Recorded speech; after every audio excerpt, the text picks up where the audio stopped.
Right, excellent. Now, I hope I'm going to be able to bring you up with a bit more success than the Republican candidates last week. But basically, I'm going to invite all the candidates back onto the stage to take one of these podiums here. Zac will start nearest to me, then Sean, Sadiq, Peter, and Caroline. If you could welcome our candidates back onto stage. That's great to see you again. I'd love to have a conversation. Now, somewhere is Ollie Barrett. Where is he? That Jeremy Beadle of Tech. Yes, there he is at the back. Beadle's about, Barrett's about. You're going to take a quick temperature check, aren't you, in terms of what people are thinking? Is this one on? Here we go. So I'd just love to know, anyone give me a hand if you could volunteer. Anyone heard anything which struck a chord, something which resonated, was something conspicuous by its absence? Who stood out? Was there a theme that you thought really... Got somebody right behind you there. Right behind, there we go. Yes. Hi, my name's Francesca Woodhouse. What did really resonate with me was the point about women and diversity in tech. I am a mother of 2 small children, and I'm a feminist, but I do feel that saying it's all about, children, part-time working, better opportunities, that's not exclusive to women. And I think it's really important to take into account that actually the lack of diversity starts much earlier usually than that, and that's something that we have to work on collectively, because equality is for everyone, not just women. Right, okay, I think you're going to get one more. Yeah, if we got one more, I'll just pass it down this route here. Here we go. Good afternoon. My name's Harini Iyengar. I'm a Women's Equality Party candidate for the Greater London Assembly. It's not the fault of the organisers, but unfortunately our mayoral candidate, Sophie Walker, wasn't invited today. Right. And we agree with you that it's not just about looking at mothers, or even for that matter working parents. It's about looking at diversity across the whole spectrum, and not just about the difference of sexes. So I'd like the candidates to tell us what they're going to do for women, getting more women into tech at the educational level and helping them to advance to more senior levels in the tech sector. And what are you going to do for other minorities to help the whole of the city prosper and help the tech sector of industry in London to be truly diverse? Right, okay, well, we've got 40 minutes. I'm sure we'll pick out some of those issues. Right, and also Ollie and team will be around with microphones. Guys who've got the microphone, just hands in the air very quickly. There you go. Right. Anybody here who doesn't want to answer a question, put your hands up now. Right, there's going to be a lot of questions to get around. Okay, right, we're going to go on to our first question. Simon Miller from Telefonica O2 UK. Simon, you're here, right. Maybe you can stand. Yes, Simon Miller from O2. Thank you very much for your presentations. And I'd love to hear a little bit from you about the main challenges you see in ensuring that the digital infrastructure is fit for the digital economy in the capital. And if I may just say specifically something about mobile infrastructure, because in many ways the digital economy is increasingly being experienced through mobile broadband and not fixed. Smartphone ownership has doubled in the last 5 years.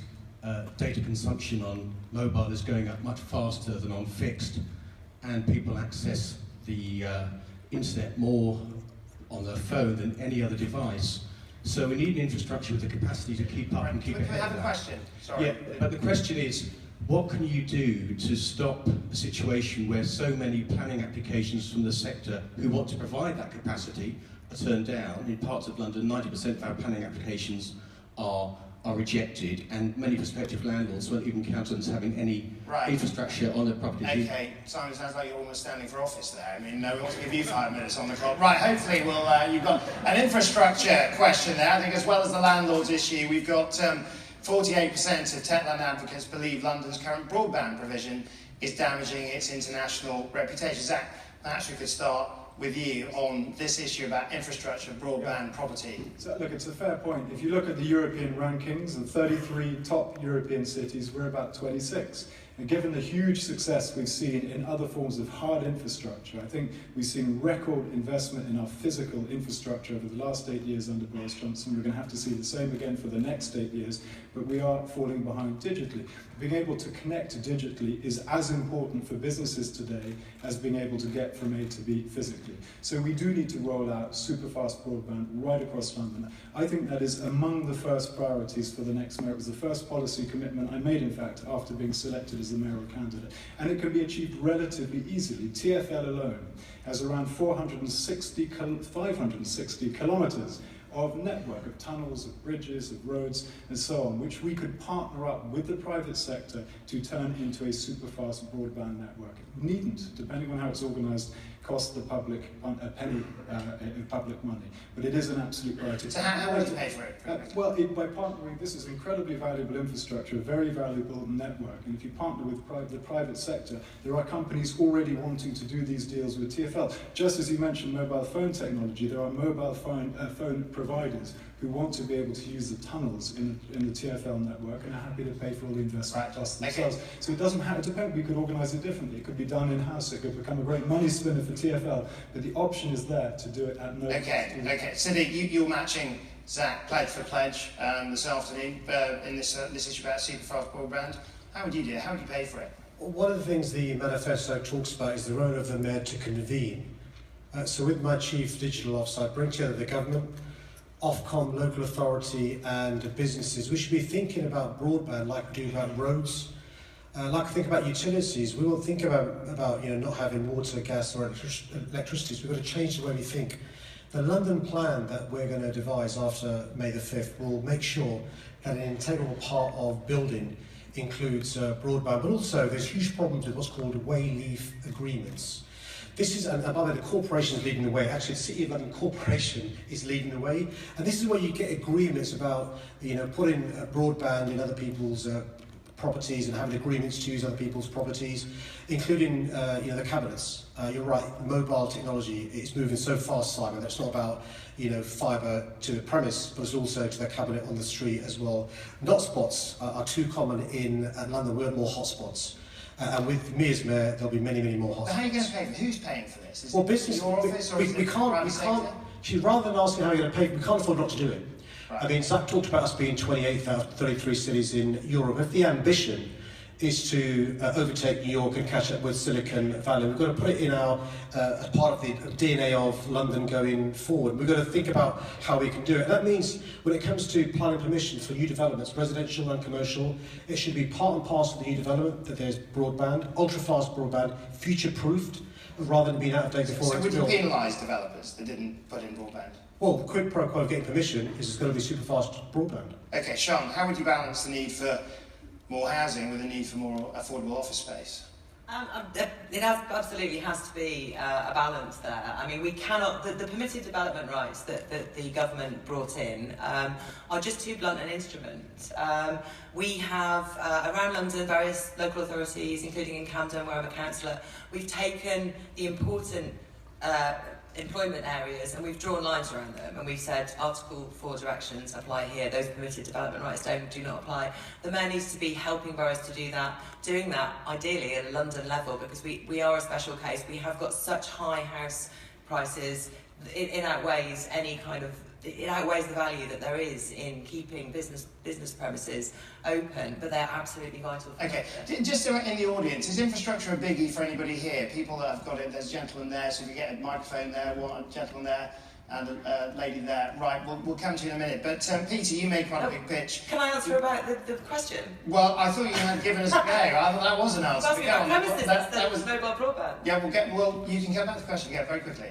Okay, so yeah, on mobile broadband, I think it's really important because we mustn't just remember the businesses and the businesses that want some data out. We have to remember that the customers need good access as well. We have not spots around my ward, right up in the hills in Highgate. And in Camden, we are kind of getting around that. We're trying to help by using public buildings to put masts up, to put mobile broadband up there. And I think there's much more, again, the CGO that's been proposed, getting the political will to get these things sorted out is kind of the approach we've taken with cycling, by putting a cycling commissioner in there to do that and go out there and do the political will stuff. And that's what's really important, is making sure that the mayor's committed to that. All right, let's gentleman there, you just raised your hand. Do you want to give us a point on infrastructure? Yeah, Brian Hodge, I live in Rotherhithe. Rotherhithe is one of London's not spots. 10 minutes from Tower Bridge. What would you do to provide decent broadband, let alone super fast broadband to Rotherhithe and its population? Right, Peter, is there any UKIP position on Rotherhithe and... I'm sure I can come up with one. Are we going on to another question now? Oh, you're not quite yet, brother. We're going to give you all the chance to speak about infrastructure. That's not the first one we were talking about. I mean, yeah, as for what the gentleman said here, yeah, I found that even in my own life, I just use the phone now all the time. I mean, in terms of my digital life, it's just the phone as opposed to a computer or whatever. But in terms of infrastructure, it seems that when it comes to small businesses, indeed any business in London, increasingly the main concern is just simply the expense now of business rents. You know, and that, I'm afraid, has come as well, just like housing, from an extraordinarily overcrowded position now in London, which has pushed all of these things absolutely up. But of course we have to pay for infrastructure. Of course we've got to invest in infrastructure. What about not spots in Rotherhithe? Very quickly. Well, I've got one as well. I grew up in Shooters Hill. That was absolutely impossible too. Obviously, we've got to look. We're the world's global city. We've got to have super fast broadband. There's absolutely no question about that. It's quite absurd that there are parts of London now where you can't actually equally get a signal. Right. Okay. I think you got your answer. Rotherhithe matters. Right. Okay. Just there. I think you had a point there. Was there somebody there with a, you had a microphone there? Just one other point. Who had another point there? We had loads of people. Lady there. Do you want to just stand up, make yourself known? There you go. Hi, I'm Clem Cowton. I'm from Benenden, but also run the APBG on smart cities. I think a crunch point for businesses and people in London is becoming more and more the transport network. There's obviously a limit to what you can do with physical infrastructure.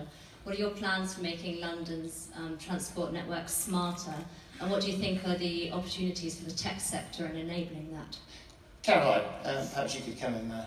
Well, I was going to answer the original question if I can. I think it's really important. We're just wandering around infrastructure, but you can take... Yeah, that's fine. I think it's really important that the London plan does have in it a requirement to install super-fast connectivity infrastructure as part of any planning consent. It's something that has to be in there, and it hasn't been, and particularly with these huge buildings going up and massive developments and the massive home building programme I'm hoping to bring in across London, building the 200,000 homes we need over 4 years. We absolutely have got to make sure these homes are connected, but also where we build business units as well, which is really important. But it's also, as it were, the retrofitting, and that is the stuff about these wayleave agreements and making sure that it's as easy as possible for people to be able to carry out the work to put this infrastructure in. And I know, talking to others, talking to people, it's really a big issue, and British Telecom, there are huge problems with that. But you've slightly taken the mickey out of Rotherhithe. So I had written Rotherhithe down before Brian even spoke. But can I ask you, what would you do? It's a serious not spot. But what would you do about broadband? What I'd be doing, I've been asking questions of the current... But what would you do about broadband? What I would be doing is, in terms of not spot areas, I would be getting in the internet service providers, I'd be getting in BT and others and working through how on earth we can tackle this as quickly as possible. How can we try and get some funding in to speed up? Because Rotherhithe is in central London, yet it's this huge area where we've got real problems in terms of connectivity, so I'd be looking at that.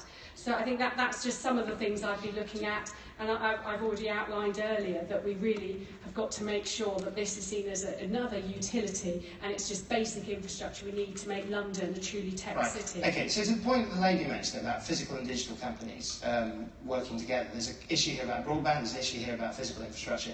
What do the candidates think of a company like Uber in London as part of that sort of infrastructure solution? Zac, are you an Uber customer? Thank you very much for that.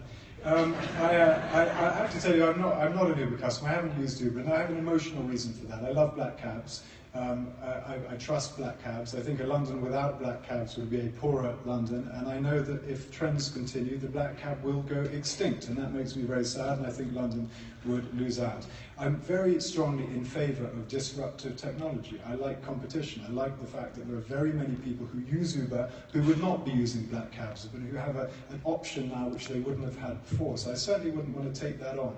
But equally, I don't like unfair competition. And it's not good enough just to say that black cabs have got to get their act together, they're just going to have to compete with Uber, because it's not a fair competition. They have costs imposed on them that no other cab service in the world has to face. They have to have wheelchair accessibility, it adds about £5,000 to the car. They have to have turning circles, they spend 4 years doing the knowledge, etc., etc., etc. It costs £50,000 just to buy the car. So I think that when you ask them to compete with Uber, it is not fair. And what I would like to see TfL do, and I agree incidentally, TfL has bungled this over the last few years, I would like to see a clear separation between the black cab and its heavy regulations, which mean that we have the black cab, and private hire vehicles. It's complicated, but we need to keep that division. Okay, so we're going to have to move on in a moment, but any of the other candidates want to finish off before we move on to the next question? In terms of Uber, you know, I'm not against companies like Uber coming on the scene, but they have got to be properly regulated. And quite frankly, there are huge safety issues that we read on Twitter all the time around how drivers are able to scan in virtually every document and be licensed. So I'm very much pro-consumer choice, but it's got to be absolutely safe. And I think that's vital if we're going to have a thriving taxi and private hire industry in London. So just a quick right response for everybody. Sadiq. I mean, we can't pretend, though, that the technology genie's not out of the bottle. There are 1 million people who use Uber in the country, so I think what we've got to do is make sure the playing field is level. I believe in not a race to the bottom, but levelling the playing field, so making it easier, for example, for us to use technology with taxis. And they are taxis, by the way. They're a form of public transport. But also, we've got to limit the number of private hire vehicles in London. It's not possible for them to go up in the numbers they are. There are now almost 100,000 private hire vehicles in London. We claim to worry about air pollution, we claim to worry about congestion. This is causing congestion and air pollution problems. By comparison, there are about 23,000 black taxis. So I think what a mayor should be doing is understanding that the technology genie's out the bottle. We want it to be easy to get a taxi or a private hire vehicle, but make sure there's a level playing field. Okay, can I just add one thing? Very quickly, and then Sean. Just a very quick answer. It's just, all right, a very quick but a very, I think, telling statistic is that it isn't just all about money. You know, Uber might be much, much cheaper and all the rest of it. You are going to lose something which is about much more than money. But on that front, I think 4 black cab drivers actually pay more tax than the whole of Uber in the British. Okay. We're way off broadband. Sean, very quickly. Well, there's a really good question that set this off, which was about how technology can help us to reduce congestion and use the transport system more effectively and more efficiently. And if you remember the Olympics and how we had a gargantuan effort to help people to plan their journeys better and apps to help freight coordinate their deliveries, potentially something like Uber could be part of something like that. The thing I worry about with Uber is if they were encouraging people to share lifts they were taking anyway, I'd be all over it and really, really keen. I worry they're taking trips away from public transport and increasing congestion. Right. I think they should be working with the public transport data that we churn out and making it easier for people to choose the most appropriate way to make journeys. Okay, thank you very much for that. We're going to move on. Charlotte Holloway from Tech UK has got our next question. Charlotte, where are you? Yeah. Oh, hello.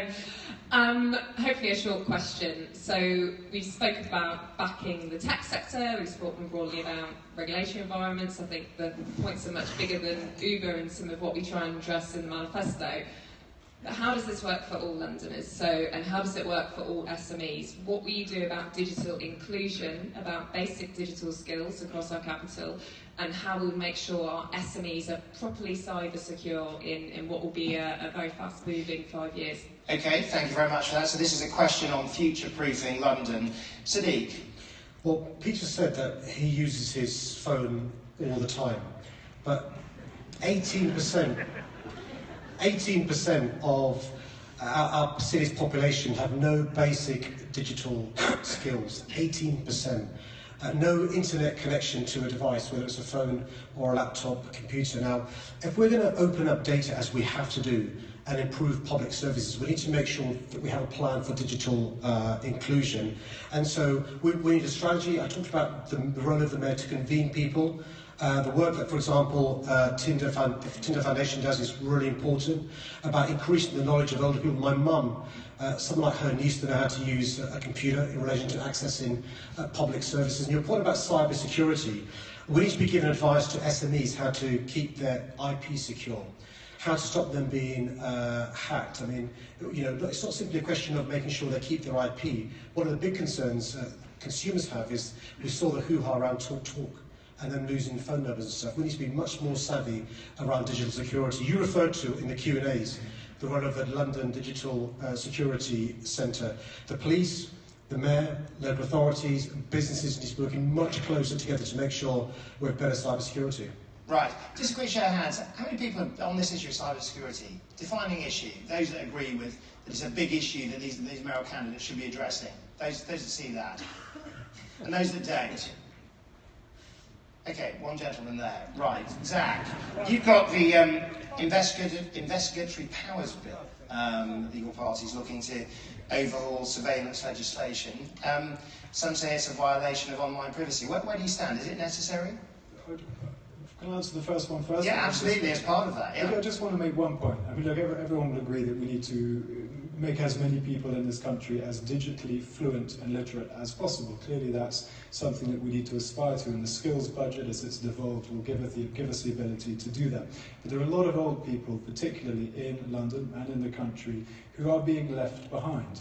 And they are, an assumption is made by the authorities when it comes to benefits, when it comes to communicating with government agencies, that everyone is digitally literate. And I see this almost every week in my constituency, where elderly people who don't have any idea how to use the internet, they have no access to the internet, they don't particularly want to have access to the internet. And I do think you have to bear that in mind. There is a rush forward. The world has changed almost beyond recognition, even since I was born. Okay, and on the cybersecurity issue. So this is a very, very complex issue. My starting point is that the government needs to be able to have the tools and use the tools it needs in order to keep us safe. The world has never been more dangerous. We've never had a bigger threat of terrorism than we have today. As with all these things, governments are mistrusted and people worry about governments abusing information, abusing those additional controls. What I have always argued for in government is, one, that the government needs those tools because the anxiety levels have risen very highly, but two, that those rules should have a natural lifespan. After 5 or 6 years, or whatever the appropriate time is, there should be a sunset clause where Parliament is asked to debate and assess whether or not those rules have worked. And if they haven't worked, they get dropped. If they have worked, they're renewed. But I think that process is really important. It prevents the creeping takeover by government, but at the same time it allows the government the tools the government needs to keep us safe. Caroline, where do you stand on this future-proofing issue in question? In terms of digital... I think you've got cyber security. Cyber security, well, yeah. In terms of digital security, it's the city police who lead on this for the country, really, rather than the Metropolitan Police. And it's really important that we work together with them to really understand the scale of the problem and to put measures in place. We've recently done a piece of work on the London Assembly, and so many individuals have been victims through sort of digital security issues. And it's really important that big business admit where there are issues and share that information so that small business as well can protect themselves. Because the big business, many of them don't like to admit where there are issues because they see it as showing that they're not very secure. We need to actually break down some of those issues.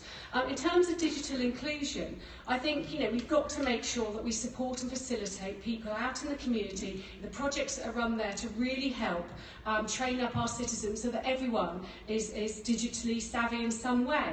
And this also happens in the workplace because there are many people who go into work, may have a very basic understanding of using a computer, but actually skills change and programs change. Even I find, the latest Word is rather whizzier than the basic one when I learnt how to use a computer however many years ago. And it's really important that business equips all their employees with the core skills they need to succeed. And I'm a trustee of a charity, and we recently, one of our catering assistants actually became an admin assistant, and we trained her up. And now when I go in, from not going near a computer, she's doing her online grocery shopping at home. She's thrilled by it. We need to train up and enable Londoners to make the most of the digital world. Okay, all right, Charles, let's bring you in. Part of that question was also about London's preparedness for new disruptive technologies. What would you do to take London forward? What excites you in terms of future-proofing as part of your mayoralty? I talked before about open data and open standards and making sure that we are making sure that everything works together, because I think there are real real chances to do things better. When TfL did their transparency strategy last year, I worked with a group of charities and NGOs, and we put in some feedback, and we wanted the models that lead to decision making to be opened up, because I think that is really important. If you can go into the model for what the decision is going to be about a transport project and fiddle with the assumptions, some of which you might not believe, and try a different route or something like that and see what the difference would be. And see for yourself that the numbers that come out of when Transport for London say, you know, it's going to cause this much benefits or save this much time, you can test it for yourself. I think that's really exciting to me. Right. You also might need to just better ideas. You know, if somebody goes, actually, you know, tweak your policy like this. It's like with the providing broadband. If we put out open data of where all the infrastructure, you know, the Thames water pipes and the electricity cables and all of that, if we knew where all that was, somebody might look at it and go, actually, you know, I can solve Rotherhithe's problem because there's a route through here that we can do that just hasn't been noticed by the public servants, because public servants are very hard pressed and there's a lot of talent out there, and we should be asking people how Right, to do. London's got talent. Peter? Yeah, I would just add to that about digital inclusion. We're talking about old people, you know, absolutely. But I think that it's all tied up as well with the original question that was given about diversity in the tech business generally. Is that, as I said in my unfortunately cut-off speech there, I would like to see a tech champion in every school, right? And that way, you know, you start off with a young, inclusive workforce, and therefore also that should make its way actually surely into the industry. I think that it all starts with schools, it all starts in education. Just like getting people into the arts used to be. It's exactly the same thing. If you get them interested at that age, some people will not be, others will be bidden by it, and they'll go forward. That seems to me to be the best way to move forward. Okay, very quick live response, Charlotte. We're going to move on because we've got some good questions still to come. Charlotte, just a very quick view on your own question. Where are you? Charlotte's moved to the back. Right, you're on the screen from the back there. Sorry, I think it's still... You're moving on. Right, we're going to move on. Charlotte said all she wants to say. Great, right. Claire Coxon, NTIC, is going to ask us our next question. Claire, where are you? Down here. Right, if we go to Mike down here, opposite end of the room. Thank you very much for your presentations. Access to funding is a critical issue for our startup and scale-up sector, and investment into these companies is an important success metric by which we should measure our impact as ambassadors of this community. The current Mayor of London was very vocal about the fintech sector and his international trade and investment missions. We went to Singapore and we went to New York, and that resulted in very good investment opportunities for our companies here in London. What are your specific plans to encourage more investors to come to London and take advantage of our great opportunities here, and specifically connect our companies with those investment opportunities? Caroline.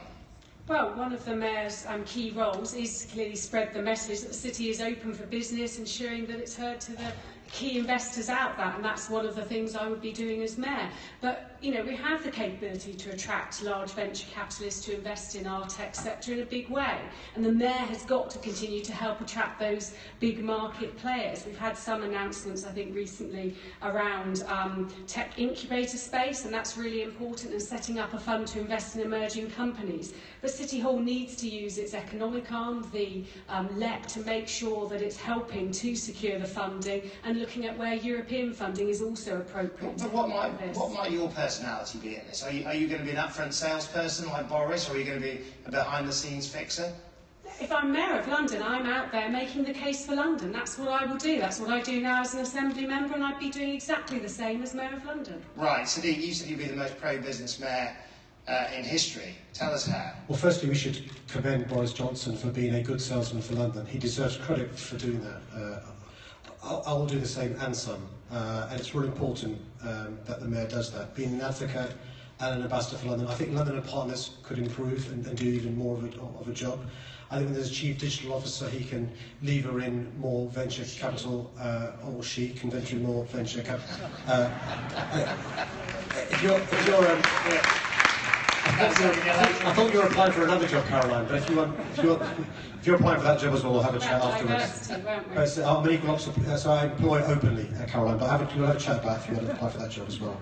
And also the mayor should be a lobbyist as well, so not simply levering in finance, Michael, but it's also thinking about the role the mayor can play in relation to regulation rules from Brussels. You know, if you look at the governance in California, Michael, they've got a presence in Washington, not simply to raise finances, but also to ensure the rules and laws made in Washington don't cause damage to California. So, yes, of course, be a salesman and raise money for startups in London, accelerators in London, but also to make sure that we're not having too much regulation from Brussels or Westminster as well. Right, Zac. I mean, obviously Boris has developed a particular personality of getting out there and selling London to the world. How would you pick up that legacy? Boris has banged the drum for London better than any politician ever. He's done a magnificent job. And you know, every time I have been to talk to occupants of tech hubs, including today with Idea London, but Fab Lab more recently, less recently, a few weeks ago, people are not asking for direct funding from government. That's not the request that the startups are making. They are asking for, that's not to say they're not happy about the co-investment fund, which has done great things. I met 2 people today who benefited directly from it, but that is not their principal ask. They're asking for the mayor to build a bridge between the investors and the startups. And that is more about convening power, it's soft power. It's not so much hard power, it's not the use of taxpayers' money. Boris has done that, but we need to take it a step further, and that's something absolutely I would do. But I want to make one broader point, because politicians always like to take credit for every success story. And you know, it's natural, politicians need to be elected. But actually the job of a politician is to create an environment in which ideas can flourish. So if you'd asked Ken Livingstone 15 years ago, you know, what's the next big thing that's going to happen in London? What's the next big story? He probably wouldn't have talked about fintech. He probably wouldn't have talked about tech at all. And yet it's happened. And that's because London has grown. Our transport infrastructure has been invested in. We've been building homes. Not enough, otherwise we wouldn't be talking about it at hustings like this.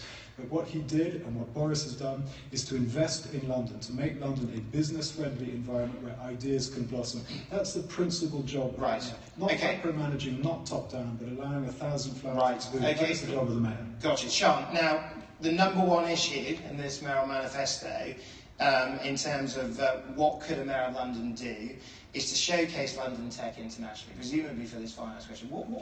Tell us a little about the personality of you as Mayor in that particular role. Well, I think the idea that you go out and market London is really important, that you say we are a place where technology companies are valued, where we've been growing them for 8 years or more now, and we will support them.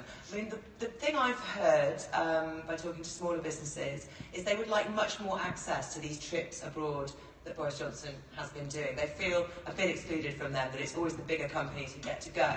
And I know that London and Partners have been doing some work to help the smaller digital companies market themselves abroad and export their services and all that kind of thing. And I think we need to do more of that. The LEP needs to join in with that. The CDO needs to be joining in with that. And it's all about a joint effort and the agglomeration that you get from everybody being working together.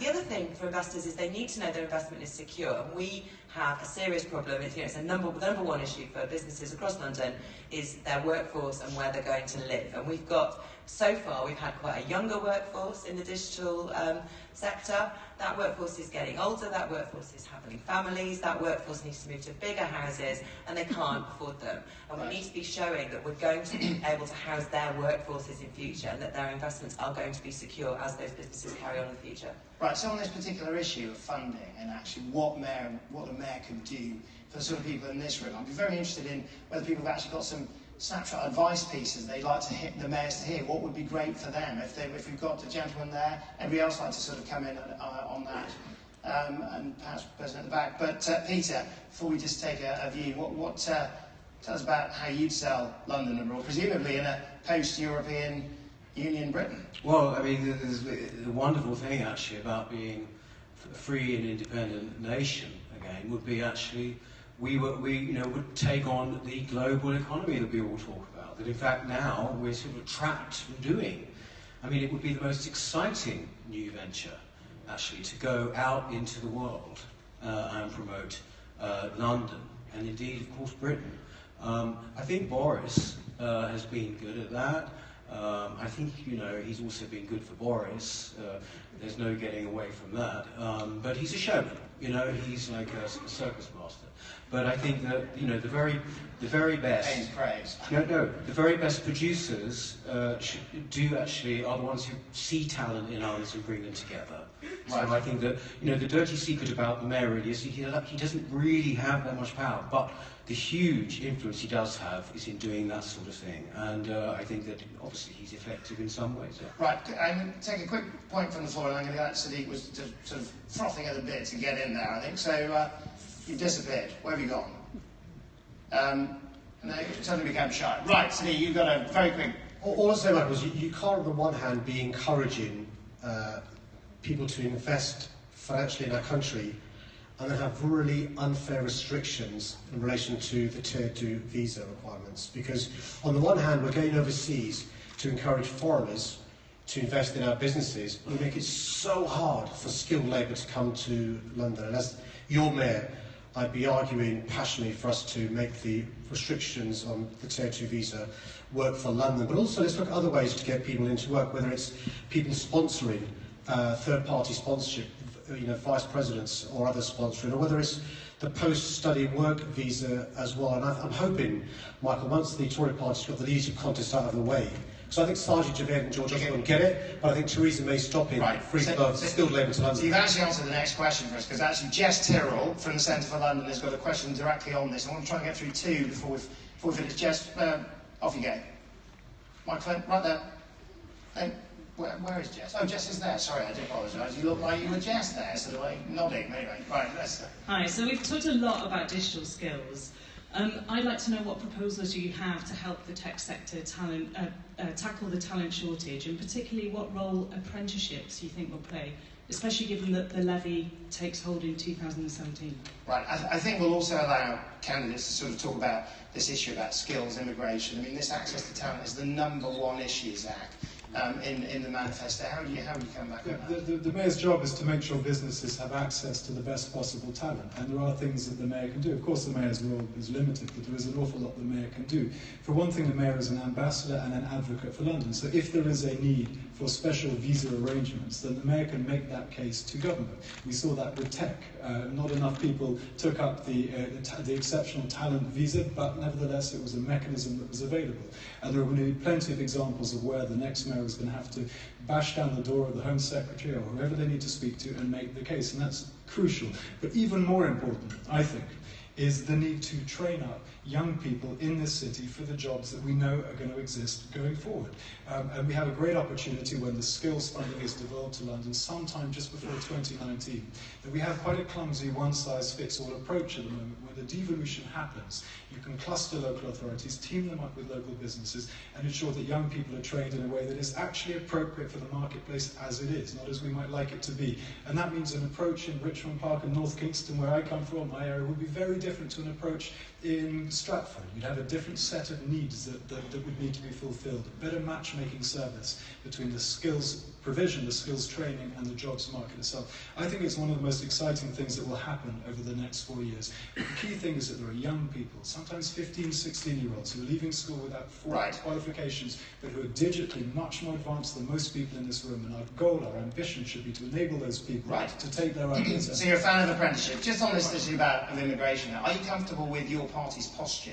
And in terms of actually the actual urgent need that a lot of people have here to actually bring talent in to get the job done. We have a distorted immigration policy. It's not just a reflection on my government, my party. It's not my government, my party. It's a reflection of the way things have been for some time. I suspect this is an area where Peter and I might agree, although I don't know what UKIP policy is on this, but I would prefer us to have a much more global immigration approach. Immigration is one of the things that has made London the greatest city on earth. We're one of the most diverse cities on earth, and I don't think it's a coincidence. The diversity is what makes it great, but it's hard when you have an open door policy within Europe, which then restricts your immigration from other countries like India and China and so on. Peter, so I prefer a more balanced approach. Right, okay, Peter, give you a quick response. Well, I don't want this to be a love-in or anything, but I would just carry on from that, actually. It is extraordinary, the kind, or in fact, it's the very definition of kind of discrimination what we have at the moment. Because the kind of people that the tech industry needs particularly, software developers, engineers, what have you, the places that they might come from, say take India, Southeast Asia, or indeed America, they have to go through all these sorts of hoops, as we've been discussing. If, however, you're from the EU, whatever your skills or lack of them, whatever your status economically, whatever you can contribute, you have an automatic right to be here, right? And that is completely distorted, and it's putting a huge pressure, as Zac pointed out, on non-EU immigrants, people who have got the skills. And I think this is one particular area, that's the tech business area, where obviously it becomes very, very pointed, and you can see the problem. So I would say, where we would part company maybe, is that the only way that you can actually get rid of that and have a completely level playing field, a point system which looks at people's skills, is by having an Australian point system, and to do that we have to leave the EU. It's as simple as that. I'm sure that Zac is thrilled to be in bed with UKIP there, but Sian, maybe you tell us a little bit about how you might address these issues. We've got two issues going there, apprenticeships and of course immigration. I mean, on the visa issues, I think it is important that we make sure that we do everything we can to help people bring in talented workers. And I just don't see how, even if you're going to make that more relaxed, how restricting the enormous talent pool that there is in Europe is possibly going to help.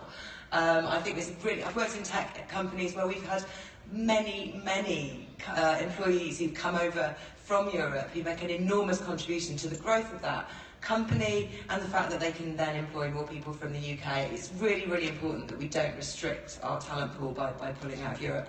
I think in terms of developing future talent, I mean, young people are absolutely vital. I think the report raises really good issues about the barriers to getting properly trained up that there are. The fact that the best course there is costs £8,000. It restricts it to people who can pay for that training. And the apprenticeships scheme can be used to fill that gap, and I think it's really important. And obviously, as a woman in science, I spend a lot of my time advocating STEM subjects and joining in with science and engineering to younger people, and women in particular. But we shouldn't forget the creative side of this, because if you look at the industries that we are best at, that are digital industries in London, they're also creative industries. And I think it's important to get people studying science, getting interested in STEM subjects, learning to code and learning to design at the same time, and to paint and to write, because the two things go together to make up the industry that's valuable here. Right, we're almost bang out of time, but Sadiq and Caroline, you're yet to come in on these questions, I believe. So let's finish with maybe Caroline first and then Sadiq. Okay. In terms of visas and that whole issue, as I say, I'm an internationalist. I'm pro-European, and I think it's really important that we are open to the best and brightest international talent. And any mayor needs to be lobbying government to make sure that the specialists can come here and work in the emerging tech industry. But in terms of apprenticeships and skilling up our young people, as I referenced at the start, the devolution of skills powers and the FE colleges coming to London is a real opportunity for us to really look at the FE sector and look at where the skills gap is and make sure we're designing courses that help to meet that. And we need to be targeting these higher level apprenticeships which are vital for the tech industry. We also need a brokerage, I'd like to say brokerage at City Hall, where we can put the young people and the apprenticeships together rather than it being a bit of who you know, which I don't think is very good. With Pan-London Careers Service is so important. At a young age, we're talking to young people, talking to young women, encouraging them to go into these sectors and choosing the right subjects to get in there is so important, and I think that is something that has slipped in recent years. Okay, so you had half an answer in the last question, so a very quick answer. We're going to give you a 30-second sum up for all the candidates. Three quick points. Firstly, we've got unfair restrictions on Tier 2 and a mayor campaigning against that rather than a patsy of David Cameron. Number two, the apprenticeship levy is an opportunity but also a challenge. We need to ask questions how it will affect the tech sector.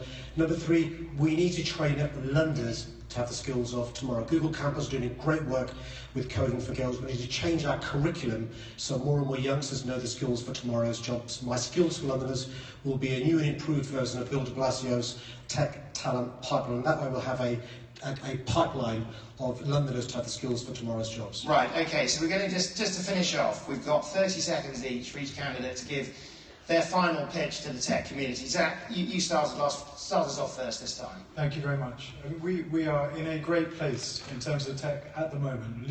We're leading Europe by far. We need to aspire to go much further and lead the world. But I'm going to bring this debate back to something slightly more mundane. Because the concern that businesses have, big and small, the concern that all Londoners have, is that we ensure that London's success story is protected, but that it's made to work for Londoners across the board. And above all, that means solving the housing crisis. It means doubling the number of homes we build to around 50,000 a year.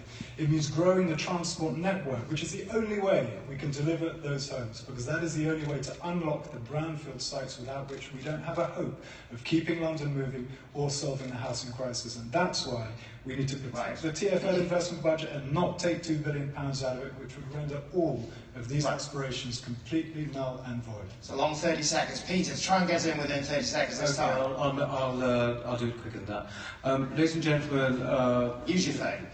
You know, use my phone. I'll phone it in. Be brave. That's what I'd say. Be brave and basically shrug off all the unwanted regulation, all the bureaucracy, all the red tape, and go forward and look out into the world. That's what I would say. Excellent. Sean? Yeah, I think we've had a really good discussion here today, and I hope you've seen that we've got a very well-rounded approach to digital industries, and that we really do want you to grow. I think it's an important part of the economy, and an important part of diversifying what we do in London, and that you can contribute towards many of our greener goals, whether that's reducing traffic, reducing energy use. I'm trying to think of something that is green that doesn't have an app that helps you do it, and there aren't many things. But I think as Mayor, we can put somebody in City Hall who is on your side, who is your champion, and they can help with all the issues, all the very practical issues about space, about connectivity, about skills, about finance and support, and that we can help you to continue to grow. Great, thank you. Caroline? Well, as I said at the start, I want London to be leading on technology and innovation with the right business environment to flourish, and I will invest in the infrastructure we need, from homes to transport to broadband, as we've discussed earlier. And if London is to be open and international, we can then attract the skills we need from overseas, as well as develop the skills base as I've outlined earlier. And I will be a mayor that will work with you and be a really strong champion for the tech sector in London. Sadiq? Well, it's not politicians who create jobs, growth or productivity. It's you.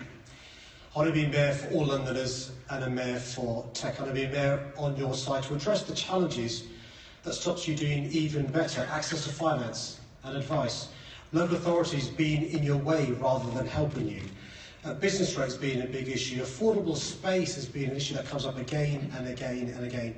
We've heard the problems of skills, broadband, but unfair immigration policy. By being a mayor for all Londoners, it means being a mayor for tech, and I look forward to working with you over the next 12 years. Ladies and gentlemen, your candidates.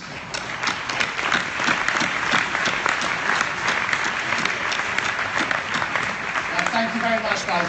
We missed one question, which was all about digital government. I was wondering if we might send that to you by email or text, and get a position from all the candidates that we might share with the South London advocates. We'll send you the question. It was from Eddie Cochran from Nesta. But thank you very much once again. Thank you. Cheers. Thanks.